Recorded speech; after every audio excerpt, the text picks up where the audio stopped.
Welcome to a new episode of the ASEN book presentation series, in which we showcase the latest books on nationalism, territorial politics, populism, and ethnic studies. This evening, we are looking at The Struggle Over Borders, Cosmopolitanism versus Communitarianism. I'm your host, Javier Carbonell, and I'm very pleased to have with us Pieter de Wilde, professor at the Norwegian University of Science and Technology, Trondheim, Michael Zürn, professor of international relations at the Free University Berlin, Oliver Strijbis, assistant professor at the University of Zurich. Unfortunately, Ruud Koopmans was unable to join us this evening. So thank you very much for joining. Thanks for having us. Before I start, I would like to make some quick announcements. So the first is that the call for papers for next year's ASEN conference, which has the theme of nationalism and crisis and will take place online from the 6th to 8th April 2021, is now out and is available on our website at asen.ac.uk. So please do apply. Recordings of our previous ASEN events are available on Facebook, on YouTube, and on our website. And lastly, the deadline for submissions for the Dominique Jacquin-Berdal Essay Prize for Early Career Scholars is November 30th.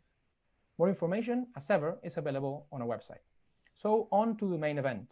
Today, we will have a conversation about our panelists' latest book, The Struggle Over Borders, which culminated the research project at the Wissenschaftszentrum Berlin. And in my opinion, I believe it presents a major theoretical and methodological advancement in the research on new cleavages. After the authors have presented their work, I will ask some questions, and at the end, the audience members will have the chance to ask the presenters any questions they wish by using the chat functions in both Zoom and Facebook. If you have any technical questions, please also ask them through the chat, and we will assist you. Again, thank you for our panelists for joining, and I leave the floor to our guests. Hi, everyone. My name is Pieter de Wilde, and I'll start off our presentation, which you should see about here. Before giving you a little bit of an idea of what we're doing tonight, I sketch a little bit where we started off from doing this research.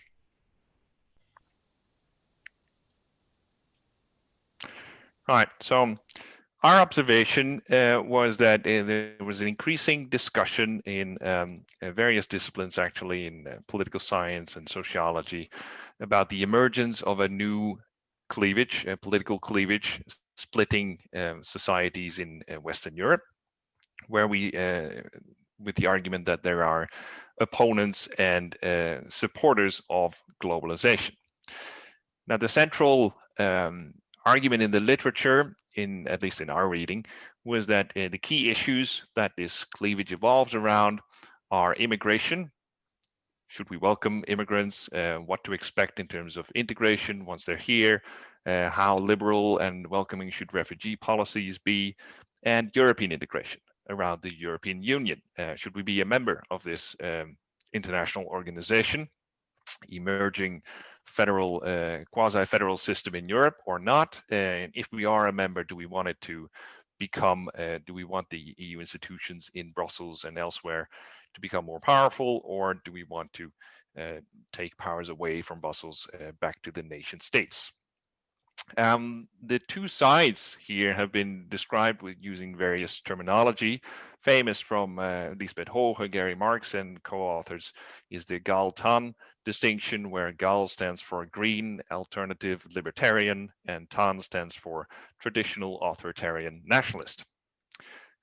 Hans-Peter Krisi, Edgar Grande, and colleagues have called this integration, so kind of opening up of the nation state towards a wider society, versus demarcation, setting the nation state aside from whatever international is surrounding it. And there's been argument that thin ideologies of either populism or sometimes called nationalism is what is supporting the opposition to globalization. When it comes to citizens' positions here, the key arguments is that identity and economic interests are important, shaping these interests. Much of the research so far has focused on various Western European countries, and mostly then so on electoral politics. So political parties campaigning and how they present themselves on the issues of immigration, European integration, sometimes trade included, what voter preferences are, how voter preferences are shaping votes during elections, and then comparing that in Western Europe. Obviously, there's been other research around, but this, in our perspective, was the central argument. So what we're trying to do in this project is to go beyond the state of the art in several directions. First, we wanted to investigate it, how thin these ideologies are that are supporting the two sides, and whether we might learn something by trying to take these ideologies seriously in the sense of a non-pejorative argumentation, that these are not just losers of globalization or deplorables, if you will, but what's really behind this, and how coherent and substantive are positions on this on these conflicts. And then we wanted to investigate to what extent globalization as a multifaceted, multidimensional process is really behind this cleavage. If that would be the case, then should we not observe related conflicts on other dimensions of globalization beyond just immigration and European integration or EU membership? So we looked also at trade, at climate change, and debates on human rights, with the idea that this is the crossing of borders of people, political authority, goods, pollutants, and remedies, and finally norms and values. And then, of course, globalization does not just affect Western Europe. There are many countries that have, to some extent, open economies and interaction with the wider world. And so we look, how far does this travel beyond Western Europe, by studying Germany, the US, Mexico, Poland, and Turkey. The final way in which our project set out to go beyond the state of the art was the argument that centers of power are focus points for cleavage formation and conflicts, and that's why, since the nation state has been so powerful in shaping politics for such a long time, and these cleavages can be observed at national level. But with globalization also comes the buildup of power centers beyond the state, and to what extent do we see a translation or lifting up of cleavage politics towards the supranational, international level? And we looked at the EU and the United Nations. So that's what we wanted to do today. After I've done here part one, I'm giving the floor over to Michael Zürn to discuss to what extent we go beyond the nation in findings and how that shapes this conflict. And then I will turn over the floor to Oliver, who is discussing citizens' opinions and political actors' opinions at various levels. And then I'll return a little bit to discuss what we find at the EU and UN level in terms of public debate, before finally handing over the floor again to Michael to discuss so what are the implications of all this for democracy. Michael, the floor is yours. Thanks so much. Thank you so much for being here and so much for this opportunity to present our work. My name is Michael Zürn. The most central concept in our work is cleavage, and we of course borrow that from the famous and very influential and seminal work of Martin Lipset and Stein Rocken. And in this understanding, cleavage is a sort of a dividing line within a nation which juxtaposes two groups that bundle issues together and bundle these issues also in a sort of an ideology. This notion of cleavage, according to Rocken-Lipset, has essentially structured the party system in Western Europe since essentially the rise of parties. There are four cleavages, which we know very well, and where you at least see some elements of it still within the party system in Western Europe. One is the religious one, that's of course Catholics versus Protestants. And then we had later on a sort of a cleavage between center and periphery, which had a lot to do with industrialization. A similar cleavage between the urban and the rural. And then, of course, in the 20th century, there was an absolute dominance of one cleavage, and that was the class cleavage, a cleavage between capital and labor. And with this cleavage, you see this logic that we have a sort of a structural issue that is the division between capital and labor, which creates fundamental conflicts of interests. There is an ideology behind the structural conflict that is best described as socialism versus liberalism. And of course, there are also organizational elements and organizational groups that organize the two sides of the cleavage in terms of the party system. That's traditionally, no surprise, social democratic parties, socialist parties on the one hand, and liberal parties and conservative parties on the other hand. The common feature of all of those four, we label them now for the moment traditional cleavages, is that they were raising issues about how to organize a society.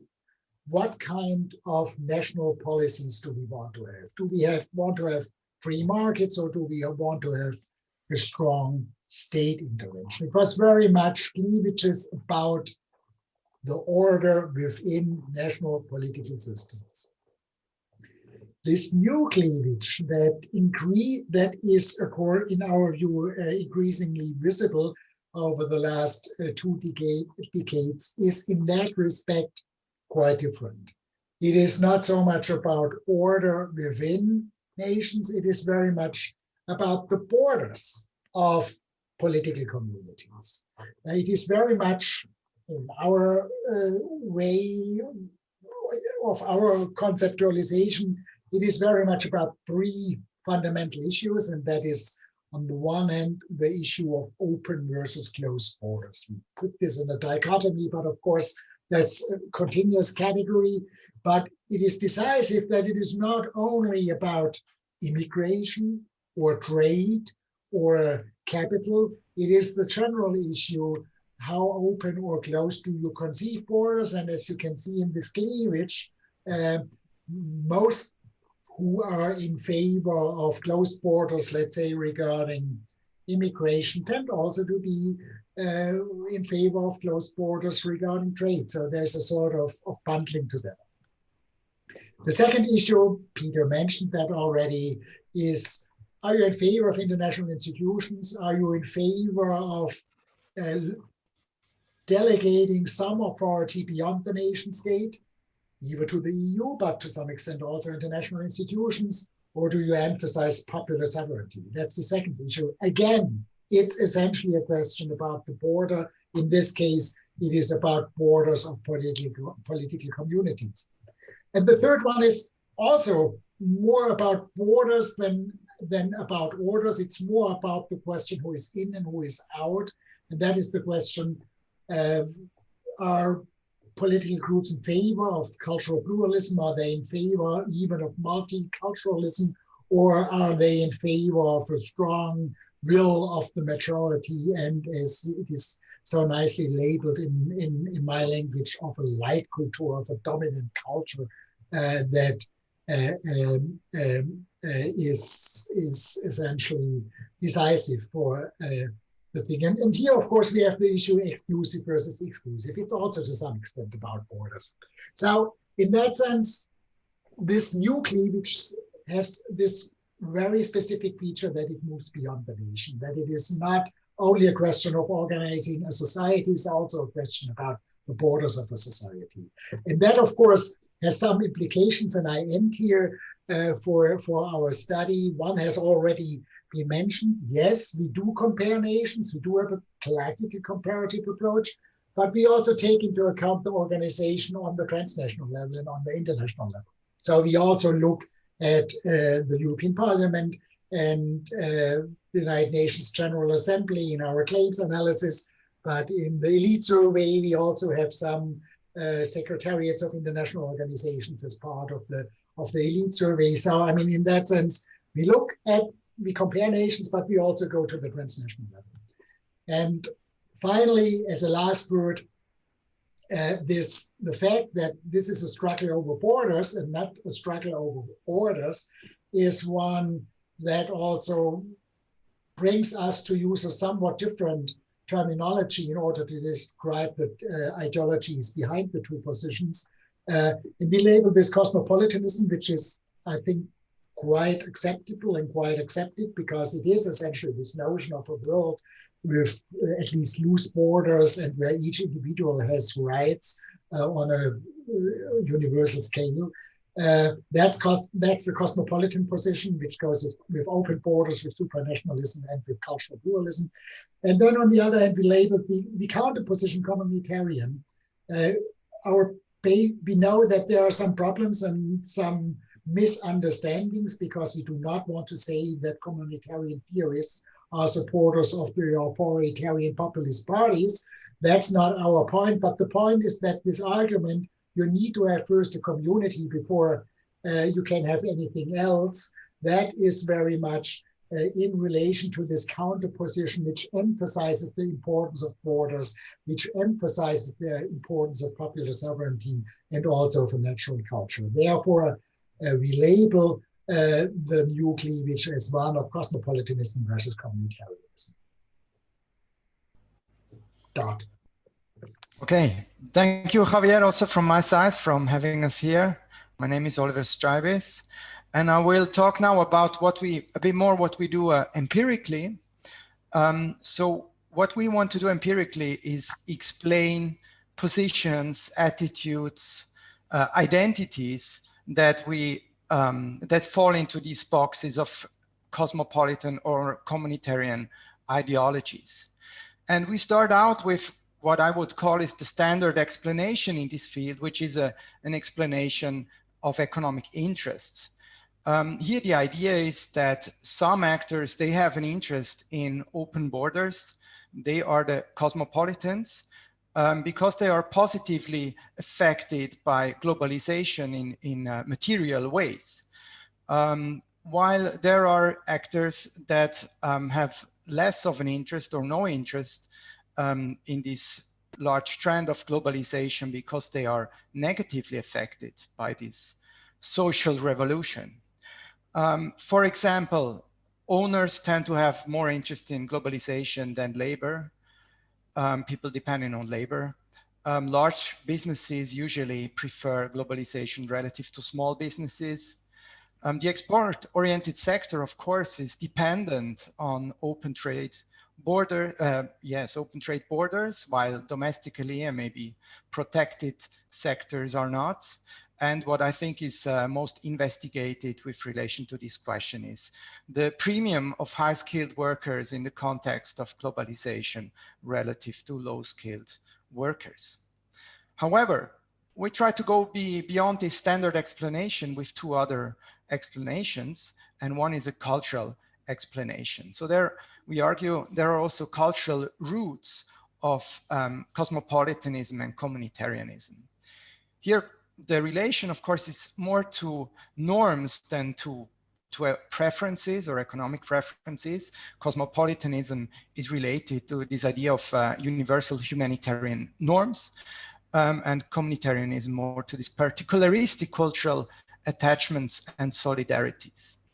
Of course, most value both universal humanitarian norms and particularistic cultural attachments. They don't need to stand in opposition to each other. However, in the context of globalization, we sometimes have to, or often have to, decide of which we want to have more. And this is part of this cultural conflict on globalization. And the cosmopolitans, those that are more in favor of, or they want to give more priority to these universal humanitarian norms, this is not evenly spread, right? This is part of a world culture, upper class, or at least educated middle class culture with a strong Western bias, and Western is here mostly Anglo-Saxon or maybe US American, and also related to some parts of the US, of course. So this cosmopolitanism and communitarianism as culture is then more related to the life worlds and the transnational and the international within these life worlds. So we expect, for example, that actors that participate in transnational or international networks, that they are more socialized into this cosmopolitan world culture. We can go even a bit further then and relate this, this cosmopolitanism to status. And with the famous concept of Bourdieu, we might want to call cosmopolitanism then as cultural capital, or as a form of class consciousness.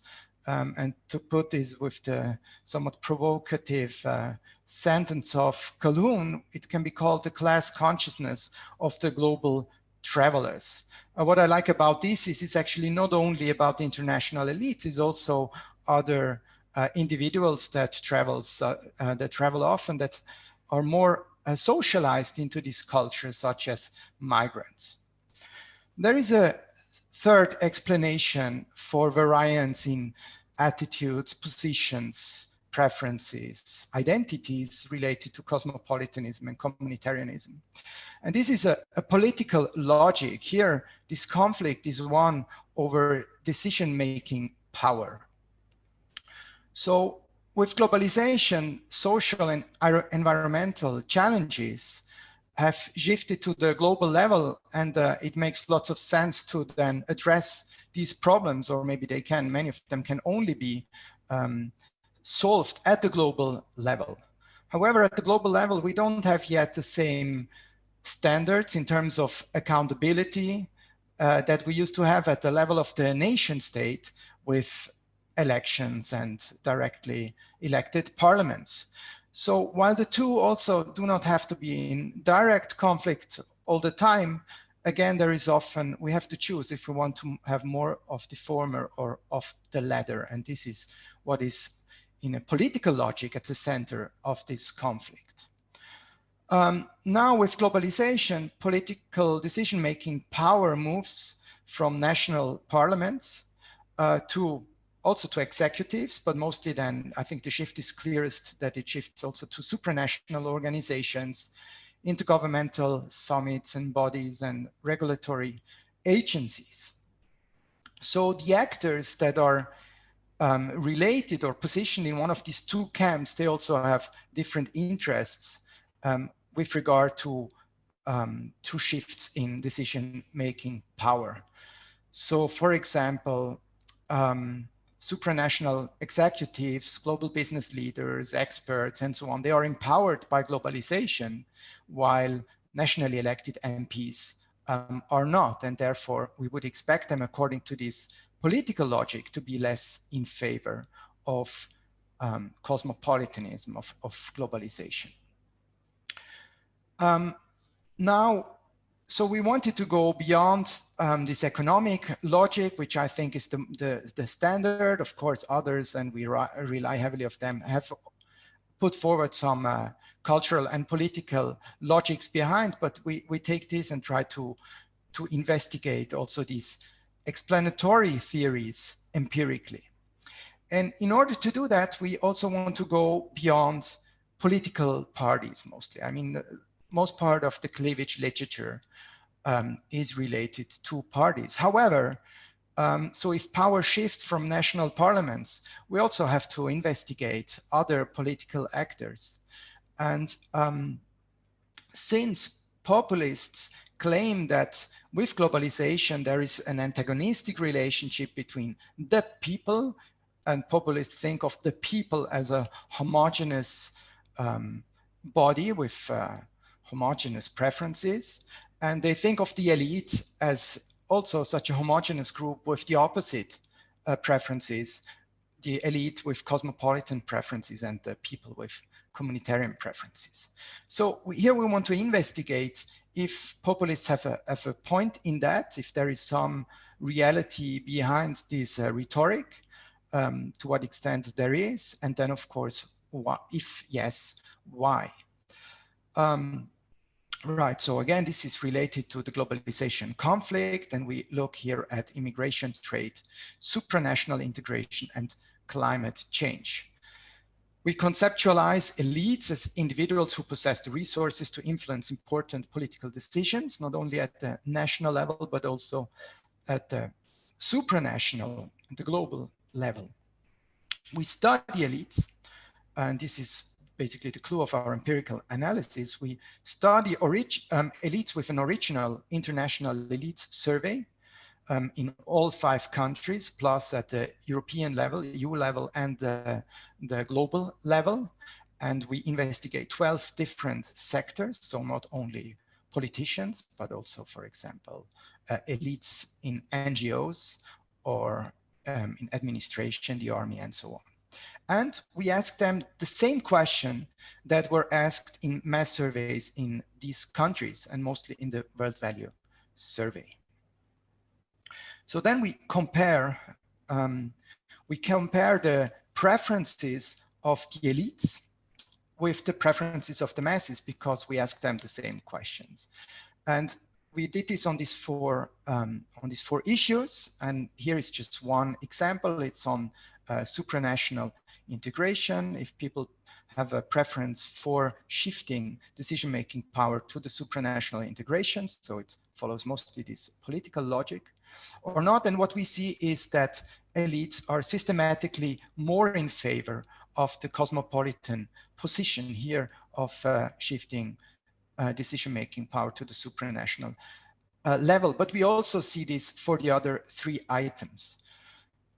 So we do see clear signs of a gap in preferences between the elites and masses. But what we also see is that the masses is not homogeneous with their preferences. You can see here in the previous graph, but we can go on, no problem. You can see that there is variance at the level of the citizens, but there is less variance at the level of the elite. So to some extent, then we can maybe say, okay, the elites are more homogeneously cosmopolitan, but the mass publics, they are divided. So why are elites more cosmopolitan than mass publics? Again, we can go back to these 3 general explanations we've put forward. So economic incentives. Here we would mostly expect workers in industrialized countries to be least cosmopolitan, more communitarian, and this mostly on the issues of trade and immigration, which affect most directly their economic interests, or their perceived, that has a perceived effect on their interests. Second explanation or hypothesis is that cosmopolitan attitudes as identities and tastes should be socialized. It should be socialized maybe in family, at school, and it should also be diffused through elite networks. And this links to this idea of this cosmopolitanism as a world culture of an upper international Western upper class. Finally, according to the logics of political accountability, we would expect that those elites that are electorally accountable to this mass publics, they should be less cosmopolitan than the other elites, because the mass publics are less cosmopolitan. So if they are more cosmopolitan, they might not be elected, and they might, at least strategically, opt for a less cosmopolitan position. Now we also study, or in order to investigate that, we study variance in preferences, again, on these 4 issues within, not only between elites and mass publics, also within elites.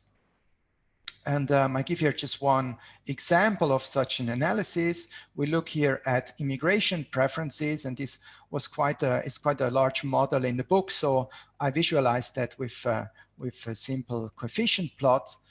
And what we see here over the 4 issues is that especially elites that lived abroad or had transnational contacts, for example, at work, they are systematically more cosmopolitan, more in favor of open borders here for migration than those that have less of this experience or less in these elite international elite networks.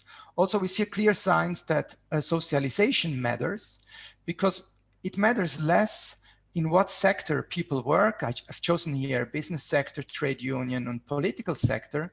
You would probably expect them to have different preferences on immigration if they would follow their material interests, but they are quite similar in their preferences, while what individual elite members studied, the discipline they have chosen, which comes clearly before the sector in which they work, has more of an effect. So this seems to be a selection process based on socialization. And we see, for example, the surprising thing that people that chose to study economics, elites that chose to study economics, they're less in favor of open migration borders, which goes against mainstream economic theory. So it's not the discipline they studied that impacted their preferences. It's the other way around. So we have quite a bit of empirical evidence, and this evidence again shows that elites are more cosmopolitan than mass publics in all 5 countries.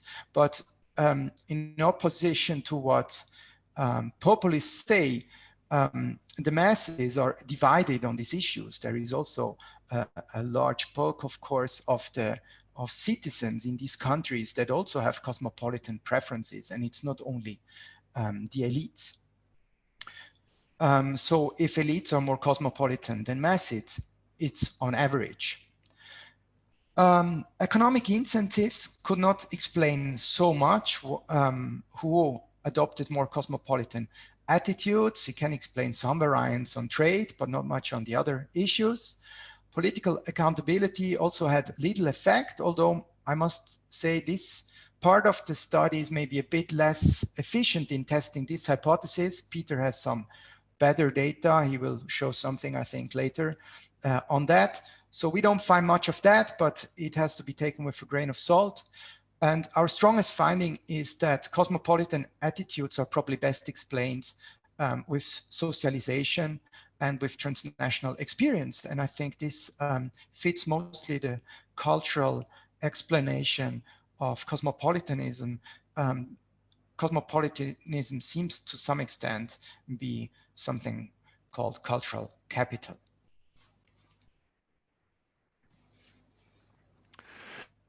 Right, I'll take it up from there, Oliver, and move towards the extent to which we find evidence of an emerging globalization cleavage between cosmopolitans and communitarians beyond the state. So the argument here, and we draw on the original work by Stein Rokkan, is that key in the shaping of cleavages was center formation, nation-state formation in the 19th century. As the nation-state became more important for people's daily lives, became more empowered to affect them in all kinds of ways in their work, but also, behind the front door of their homes on things like domestic violence and education. It also became more sensible to organize at the national level to influence exactly those state and do what Michael has sketched, try to influence the order and shape the policies that the state was making. So the more powerful the state, the more pronounced or manifest cleavages became, and people tried to organize at that state level to influence it. A part of globalization then is conflict over how the state deals with opening of borders and interaction with other nation states. But another part of globalization is the actual weakening of the nation state as a social, economic, and cultural container. So it became more possible with globalization to leave the state. And in that sense, you might expect there to be a kind of decrease in cleavage-related conflict because the state becomes less important. We all know, of course, the state is still very important despite globalization. It's not gone. And so don't be surprised there's still conflict there. But part of the kind of weakening of the nation state came together with a new center formation at supranational level. So in Brussels, we've seen the buildup of what is now called the European Union, pretty powerful institutions, making regulations and and affecting our daily lives in all kinds of detailed ways. In that sense, it makes sense that ideologies that have a perspective on how life should be organized realize that if they want to influence policy, they don't just need to be at the national level in Europe anymore. They need to be in Brussels and influence it there. It would make sense to organize at that level. To a lesser extent, but not absent, we might see a similar formation or process undergoing at the global level, with global governance institutions also playing a major role in shaping daily lives on all kinds of issues like trade and the environment. And to what extent do we see activities on from both sides of the cleavage at that level? So what we did then is an analysis of debates in the UN General Assembly and the European Parliament on the issues that we sketched: immigration, regional integration, trade, climate change, human rights, and try to plot, map where are different actors, how do they position themselves on these issues? Do they favor more openness of borders, more interaction cross-nationally, or do they favor argue for a closure and demarcation? And here is the plot.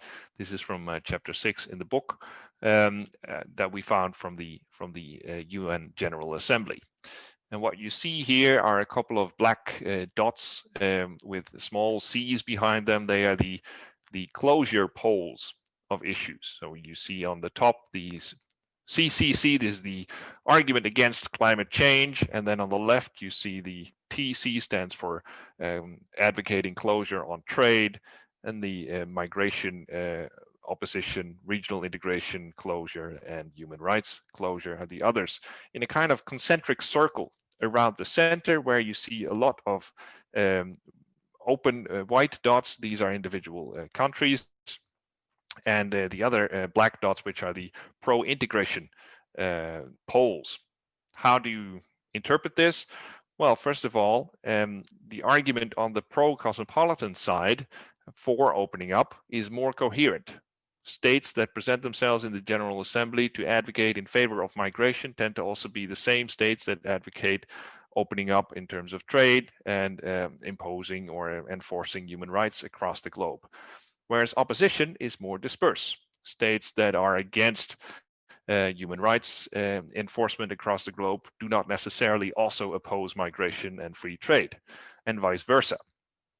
And there is some conflict over trade, but for the rest there isn't really that much debate, and it's not systematic in the sense that there are clear aspects of different states where they are positioned. I've plotted here the OECD, so the Western world countries, G77, that's the developing states, and CIS is basically the former Soviet world.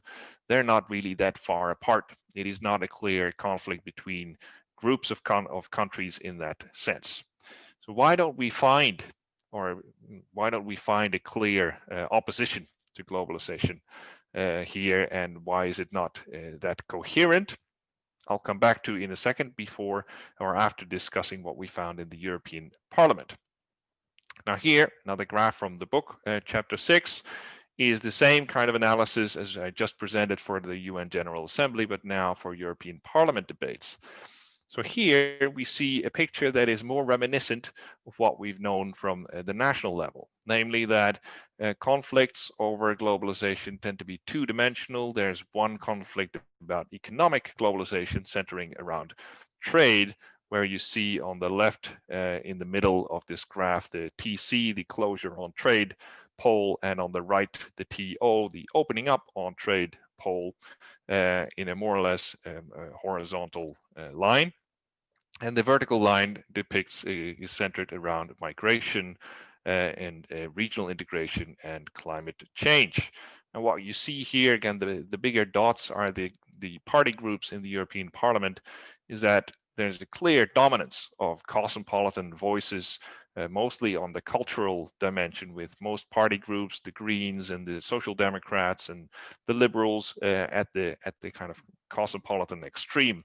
Not too far away are the Socialists on the left and the EPP Conservative Party group But quite far down, we see here the EFDD. These are the far-right populists and nationalists in their previous incarnation, clearly opposing migration, the EU, or further integration itself, and skeptic on climate change, clearly distancing themselves from the pro-cosmopolitan side.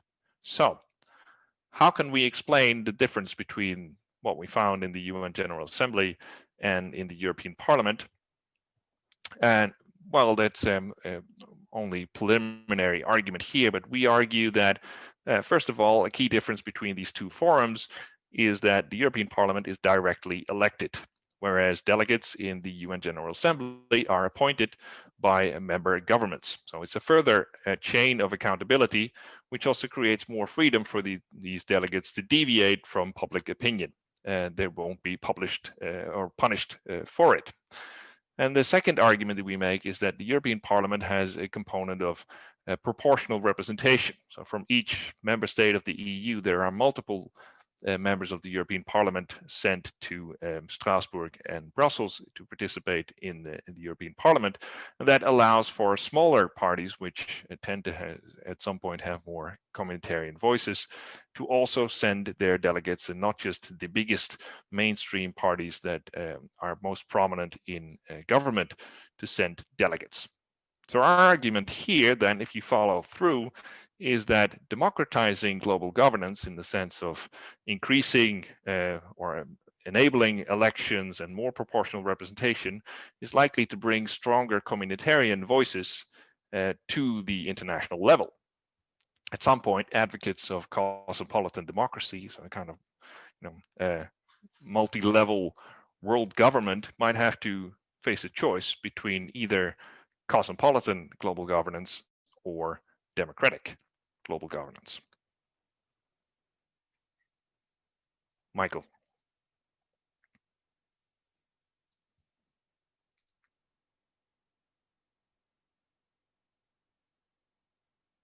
Sorry, Michael, I believe you're muted.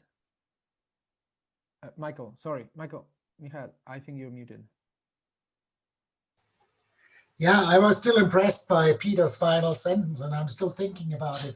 But I'm trying to close the circle here and essentially come back to orders. I mean, the conflicts and positions that Peter and Oliver described very well, they point to something that we labeled in the title of this book, Struggle Over Borders. And indeed, the struggle is to a significant extent about borders. But the whole point is that it has implications for the most fundamental question of order. And that is, as Peter has just pointed out with his final remark, the issue of democracy. It seems to be that this cleavage is built on two different notions of democracy, but both of those versions of democracy are deficient. And that makes the sort of conflicts, this cleavage that we currently see, and we see it, I think, currently most clearly in the United States, that this cleavage increasingly translates into a cleavage about democracy and what is democracy about. And the reason essentially is that on the one hand, if we take the communitarian position, or let's put it now, the national position, that national democracy, of course, can build on experience, and it can build on institutions that work. It can build on parliaments, on parties, on elections, and all that. So, I mean, the communitarian argument, well, let's be careful in delegating too many of those issues to international institutions, because that weakens and is hollowing out democracy, is, of course, a very significant argument, because it makes, for example, national parliaments relatively weak, and they very often essentially translate international decisions into national legislation. that is the communitarian claim, and it is very strong regarding its institutional argument. However, it is weaker when it comes to the normative foundation of the argument. If democracy is that all those who are affected by a decision should have a say in this decision, then of course in a world of globalization or in a globalized world, any decision of the major states will have many implications for the rest of the world, for the global, so to speak. Of course, Chinese decisions have enormous impact on the world. American decisions do have enormous impact on the world. And I mean, the most clear-cut example is those poor people living on the Pacific Islands, which lose their islands because the European, American, and some Asian countries have made no decisions about climate policy, and therefore they lose their existence. And any normative sense of democracy would say those people should have had a say in those decisions that lead to the loss of their country. So there's a normative problem, and this normative problem is what cosmopolitan Democrats essentially take up by saying, well, we not only have to make those international institutions strong, we also have to democratize them. Daniele Archibucci has always made this argument, we have to do both. We have to democratize, we have to internationalize national societies, and we have to democratize international institutions. But then, of course, there is a feasibility problem. We still have enormous problems to imagine how a global parliament would work. There are no global parties. We have no idea in general how interest aggregation could work on the global level. And we have no idea how, in the absence of a global public deliberation could work. In that sense, the cosmopolitan democracy, while having normative strengths, does have significant feasibility problems. If you take those two things together, if you take the equation together, that essentially means we have a cleavage with two sides, and both sides have a sort of a weak conception of democracy. They cannot put forward a strong democratic argument, and that of course makes the whole cleavage to a normative problem for politics in our times. Thank you very much. Thank you. Thank you very much for this presentation. It was very, very insightful. I would like just to remind all the audience members that they can ask any question using the chat functions both on Zoom and on Facebook, and I'll pass them on to our panelists. But before we do that, I would like to make a question. So the book focuses on understanding the new political conflict and basically conflict is focused on understanding a new cleavage. But I was wondering what you could say about the consensus across these cleavages that you find, maybe in particular to national identity. So on the one side, with the claims, you find that the globalist coalition, the cosmopolitan coalition, is dominant. But on the other side, you find that in terms of focus, all the claims are national in focus. So the actors in these four coalitions tend to call on national authorities to act, identify policy questions mostly as national rather than international problems, and claim to defend national constituencies. So my question as a scholar on nationalism would be, if one, in fact, with your data, could argue that debates or the new cleavage is articulated more or less between nationalism, not so much between cosmopolitanism and communitarianism, but within different forms of nationalism, more open, more closed, more liberal, more illiberal. But that in the end, the nation state or the basic tenets of nationalism are not really called the question, or we can see a broad consensus among these between at least the political actors. I was wondering what you thought about that. Yeah, if I can take that question, because you also referred to our analysis of public debates and components of the claims that people make in those debates, which to many extent indeed refer to the nation state. So those that advocate opening up the nation state would say that's best for the nation state, right? It's not, they're not saying this is best for the world. They're often addressing other national level actors. So I largely agree with your characterization that this is a debate about opening up the state, yes or no, but it is, there's still a very strong dominant common reference point about the existence of that state. I think it's maybe even most prominent, and then I go a little bit beyond the book, in the debate on Brexit, right? And where we've seen in the UK a very strong polarization between Remain and Leave. But if you study the debates, there is also from the Remain side, there isn't the argument that we should stay in, or we should rejoin or have as close an association as possible with the EU because that's good for Europe, because that's good for the EU. No, that's good for Britain, right? All the reference point is the same. It's the debate about what is good for Britain, and some say, well, we should remain members, and others say we should leave. So in that sense, I was also struck in doing this research about how dominant still as a frame of reference the nation state remains. Okay, thank you very much for your answer. My second and last question, and then we'll open the floor to the audience, is I would like to ask you about the driving force of the new cleavage, so globalization. So most of your data runs from 2007, 2005 to 2011. And I would like to know, how do you think this globalization cleavage has been played out after that? So over the past decade, because it clearly seems that it has intensified. However, at least a couple of months ago, there was a lot of discussion on maybe globalization receding, in part due to factors previous to the pandemic, in part because of it. So I was wondering, how would you see the globalization cleavage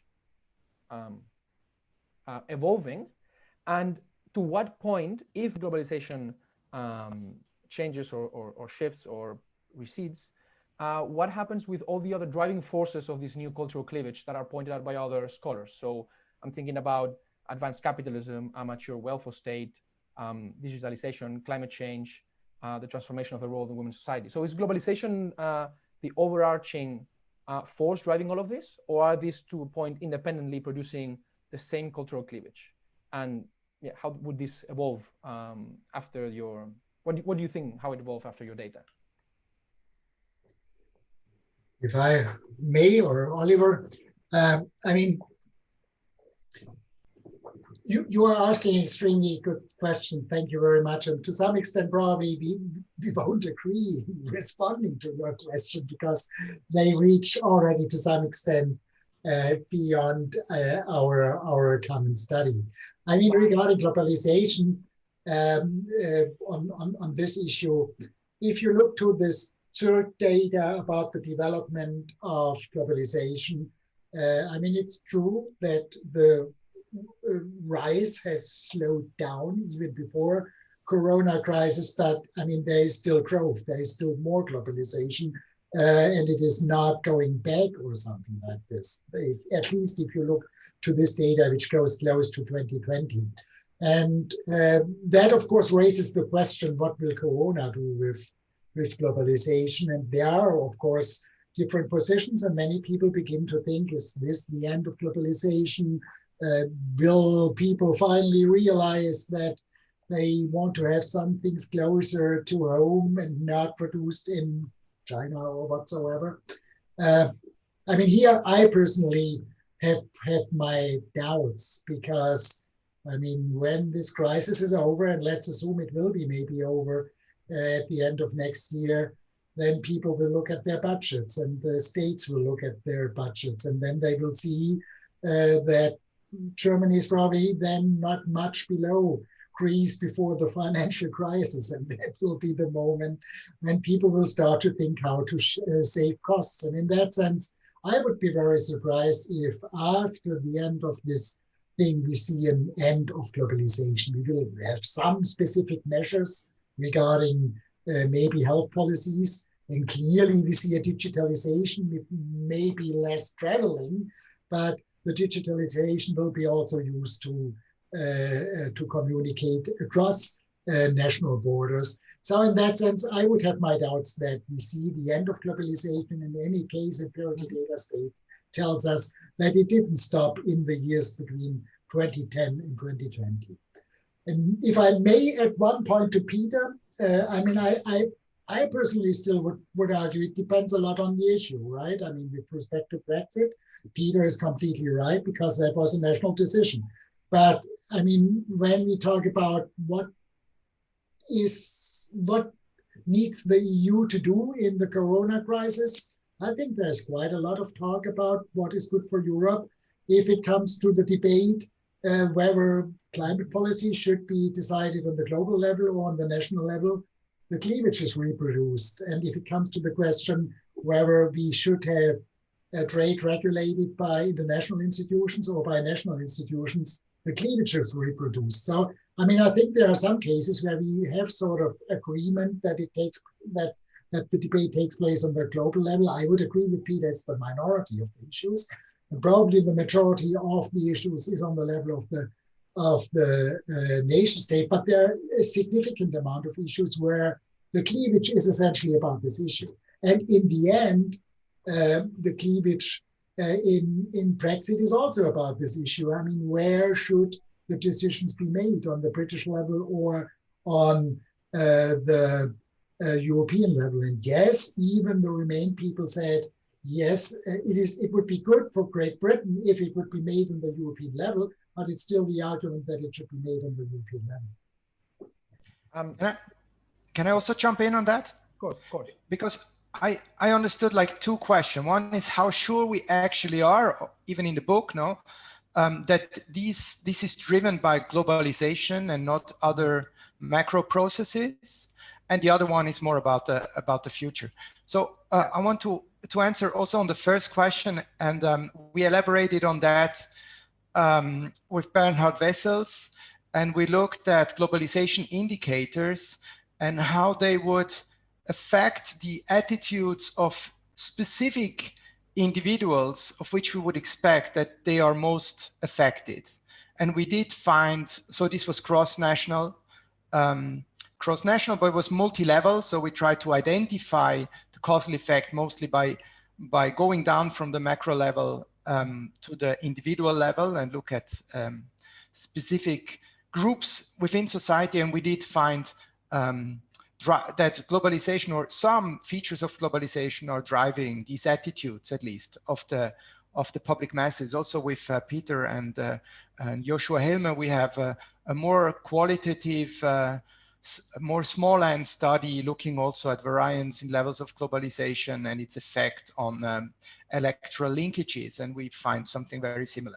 So I think there we have some evidence that globalization is driving these cosmopolitan and communitarian attitudes.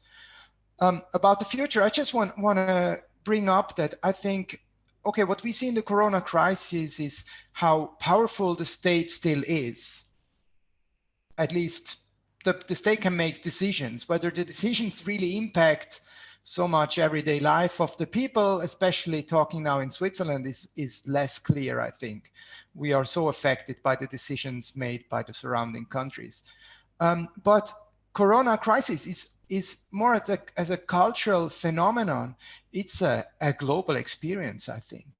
And I don't think that it reverses here cultural globalization, at least. I think it's even strengthened it. We will be able to talk with almost everyone on this world about a common experience, and how we experience it probably different, but we share more than we did before Corona. So I think even Corona crisis is only reinforcing this process of globalization. Okay, I mean, to be honest, I had the secret hope that you had more research done after 2011, and so that maybe you could, give us a bit of a heads up to eliminate that. But I mean, thank you very much for your answers. We'll go on to a couple of questions from the audience members. And so Thomas Gumenos asks, would you say that your research results are compatible with Hans-Peter Kriessis et al. 2006 conclusions. So in the sense that the masses are divided between the leftist and populist right poles, whereas the elites are closest to the more centrist neoliberal party pole. So masses divided between leftist and populist right poles, elites closer to more centrist neoliberal pole. So I take this one, I guess. So hi, Thomas. Great to have you here, and a great question. So I would say partially, I would agree more on the side of the mass publics that they are divided between these two poles. But I don't see that the elites are on a neoliberal pole. They are more on a cosmopolitan pole, which surprised me to some extent, that they are not more divided between a cosmopolitan and a neoliberal pole, that I did not find more divide within the elites between those who want economic globalization but no political and cultural globalization, and those that want to have, or not global, maybe opening of borders, I should rather say, and those that want to have open borders on all levels, or maybe those who want to have closed borders at the economic level and open at the cultural. So I was actually quite surprised that there was not so much variance regarding that. And even when I looked at specific actors where such as trade union leaders, business leaders, and so on. So I found really surprising how homogeneous cosmopolitan the elites were. Of course, they are not fully homogeneous, but surprisingly homogeneous, I think. I fully agree. And I just want to add on the other thing that in my reading, Krisi et al. 2006 and especially 2012 is influenced by the Southern European experience, where we have the rise of some of the leftist parties as a response to the financial crisis. But if you look at the period between, let's say, 2012 and 2020, there's of course a further rise of the authoritarian populists on the right, so to speak, but they are mainly confronted with centrist parties. In Germany with the CDU, in the US, I mean, Joe Biden is probably no real leftist politician. And what we essentially see is a decline of the real leftist party since 2015. So in that sense, on the national level, I more see also the sort of divide between those who are more on this, in our terminology, communitarian side, and the centrists that are very close to the elites, about which Oliver just talked. So where are the leftists? I would ask Hans-Peter and Edgar.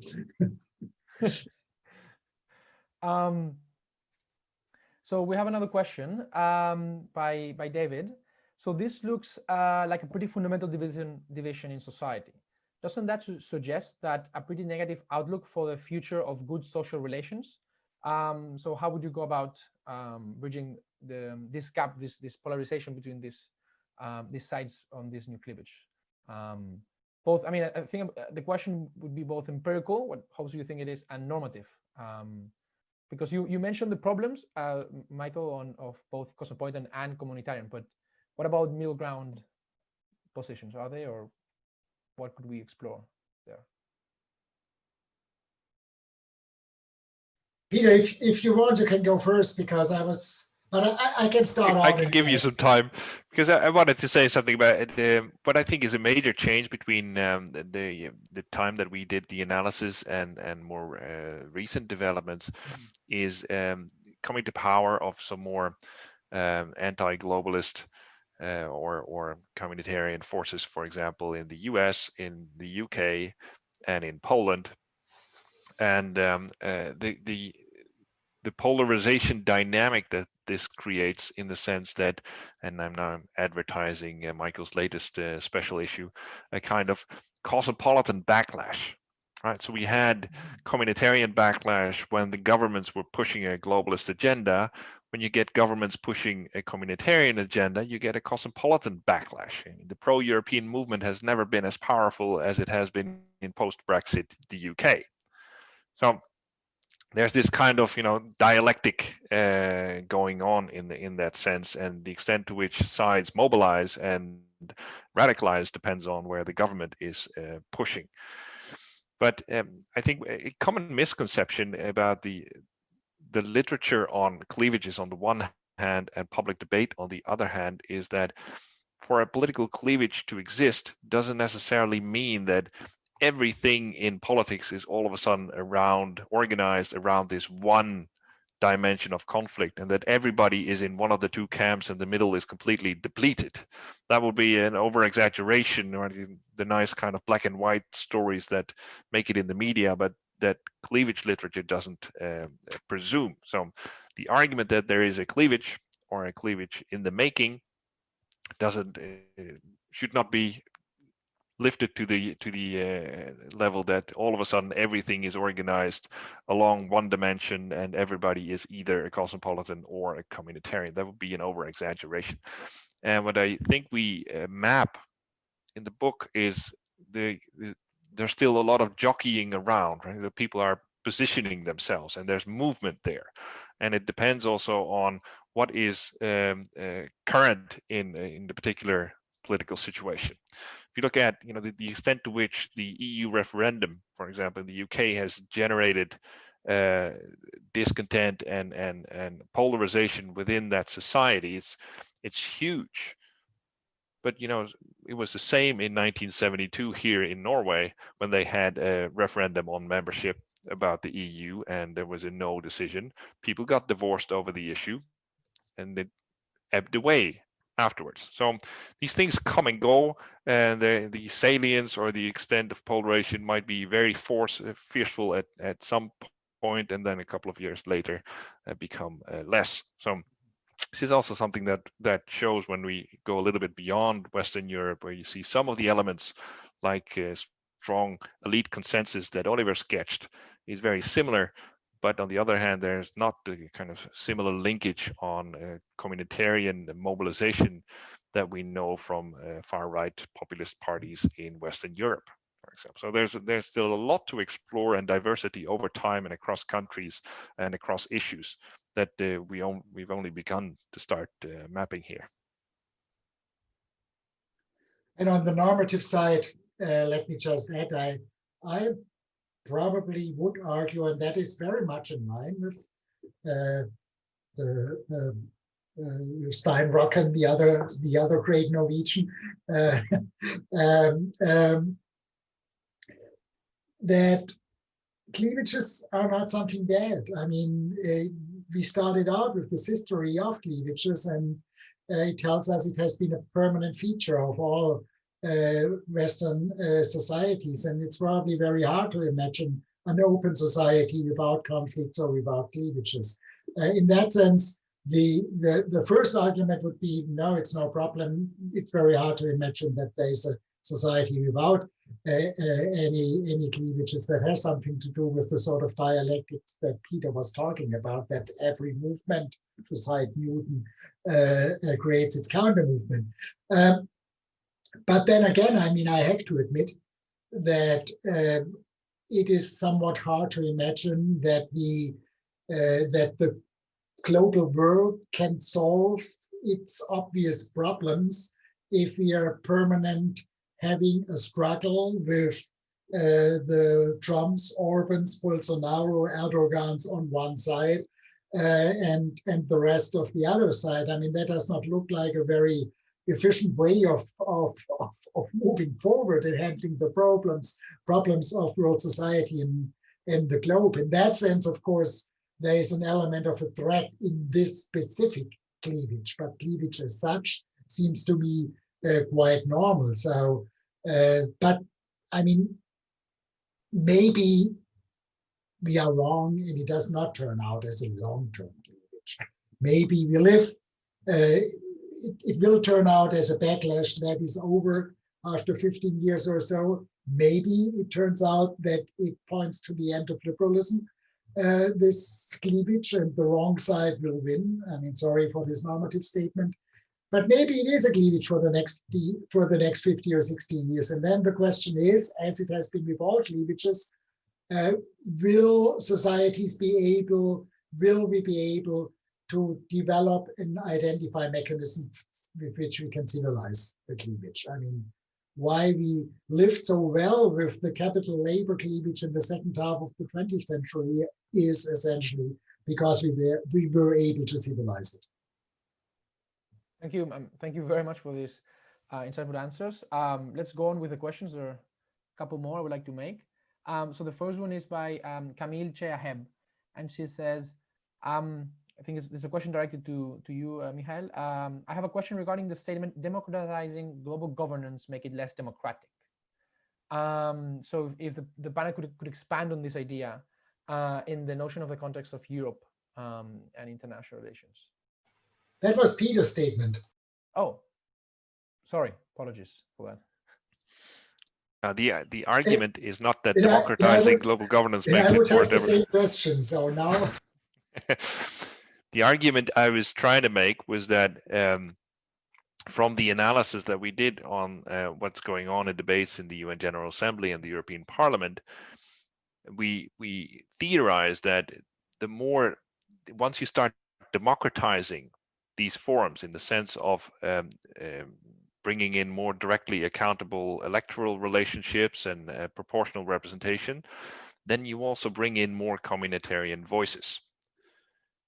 So if you argue for, we should build up a cosmopolitan democracy in the sense of a more directly accountable global governance system that then starts pushing for human rights and climate protection and refugee rights, then you might have to face a choice whether you want to democratize the institutions through creating more electoral accountability and proportional representation, or push human rights across the globe and strong policies against climate change and liberal refugee policy. Because once you start democratizing and you open up these institutions, you will get more communitarian voices inside, and they will start blocking the cosmopolitan policies that you might want to advocate there.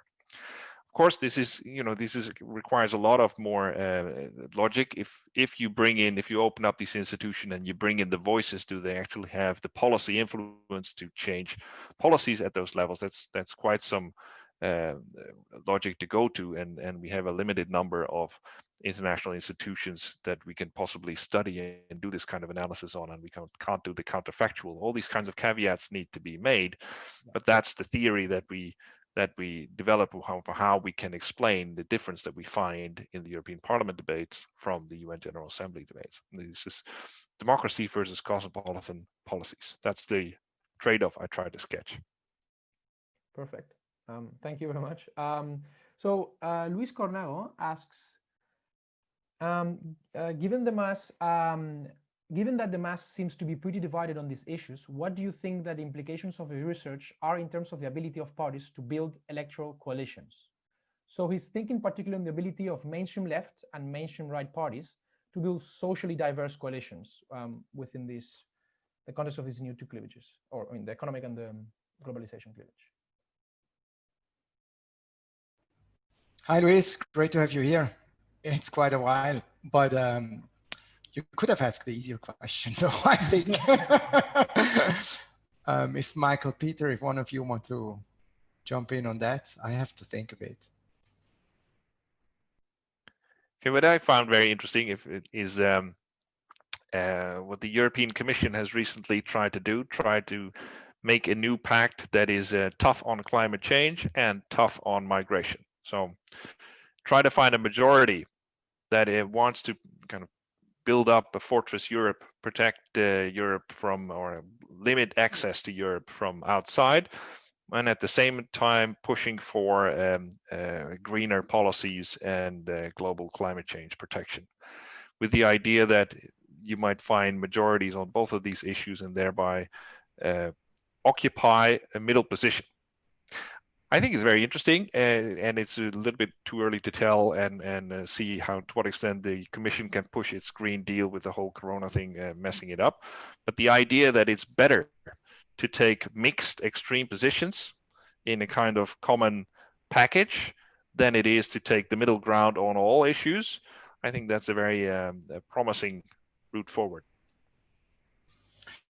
Maybe now I also have an answer, which is, I think what we also have seen basically since we did the analysis in the book, which is a few years ago, is that in many countries, the right populists are not growing anymore. And that in some countries like Cordon Sanitaire against them has actually worked pretty well. So maybe they are not growing, at least everywhere, so large and so quick that these centrist, center-left coalitions are not working anymore. They might be, in many countries, seems that social democrats lose electorally, but they don't lose to the right populists so much as we thought in the beginning, I think. They start to lose to the most cosmopolitans, to the Greens, which would not be a tremendous shift in many countries, I think. So maybe I'm a bit more optimistic about that the current coalitions can work still for a while. I'm fully on Oliver's side, but let me just add one aspect. It probably depends to a significant extent on the electoral and the institutional system. I mean, in a proportional voting system, I think Oliver's strategy seems to me quite hopeful, to have a strong cosmopolitan position, a coalition essentially, that leads to some extent to a radicalization of the authoritarian populists and thereby even make them weaker over time. I mean, that's something that we can observe at least in some of the Western European countries with a proportional voting system. If you have a majoritarian system, things seem to, or a presidential majoritarian system, things look a little bit different, because there very often the authoritarian populists have captured one of the two major parties, and there we have much more of this 50-50 situation leading to a polarization of society. So, I mean, in principle, I agree with Oliver, but that's probably mostly true for proportional systems and less so for majoritarian systems. Yeah, thank you. So the last two questions come from Sina Ozdemir, and they're posed, one to Oliver and one to Pieter. So the first one to Oliver is, why do you have, if you have a hypothesis about why the elite is, on average, more cosmopolitan, even in places such as Turkey, where the ruling elite is more communitarian? So I guess I'll let you answer first, and then I'll ask the final question to Pieter. Yeah, so I think what is important is that in our analysis, the politicians are only a small part of the elite. And they were the most difficult ones to get interviewed. So when we talk about elite, it's not only about leaders, political leaders, it's also about them, but it's more about elites in other sectors as well. And I think they are still more cosmopolitan, also in Turkey and in Mexico, countries we analyzed. I'm pretty sure they are still more cosmopolitan than probably the governments.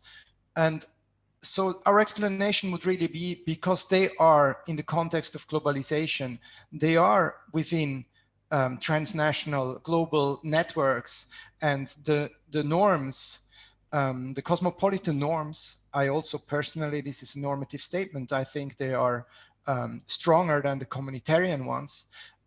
So this is also why they diffuse pretty well in these networks of elites. By the way, we also see strong diffusion over the last, I don't know, like 40 years or so, of cosmopolitan norms in migration. Migration policies have become more liberal, and I think this is not what we often have in mind, but they have become clearly more liberal.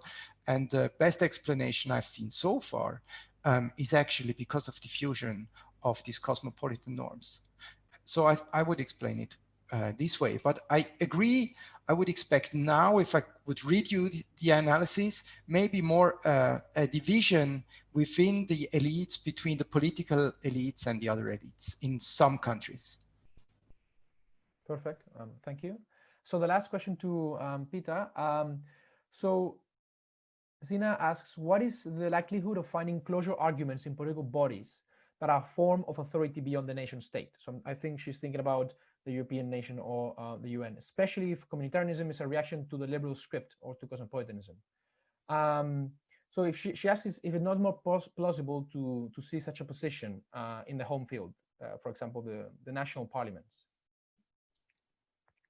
Yes, to an extent there is, but and we also see that that the mandate reflects in the arguments that that people make. So members of the European Parliament elected formally on a European mandate also tend to refer more towards European constituency. Right?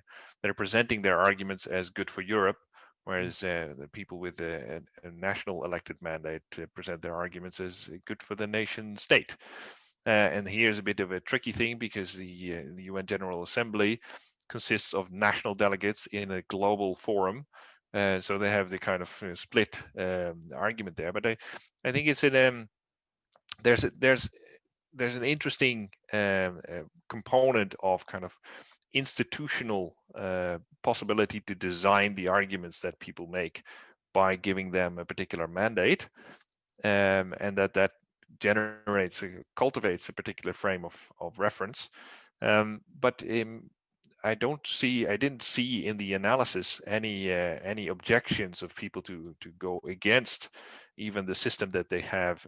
I mean, you have dissenting voices in the UN General Assembly arguing against global governance, against what they see as infringements of national sovereignty by the West or the liberal world order, and they have the same in the European Parliament, more so in the European Parliament, because you have a larger representation through proportional representation of far right and far left fringe parties. Okay, thank you very much. And with that, I think it's time to end the discussion. So again, thank you very much for joining us. And thank you to all the members of the audience for the questions. I would like to remind everyone that we have more book presentations planned for the following month. So for example, we have an interesting discussion on territorial politics in Spain with Caroline Gray on at the 17th of December at the same time. Please remember, everyone, to follow us on social media to be updated about events, deadlines, and papers, and call for papers on nationalism studies. And thank you very much for joining. And thank you very much for the discussion. It was fascinating. Thank you, Javier. Thank you very much. That was great. And thank you. Wonderful questions. Thanks, everyone. Also for me. Have a nice evening.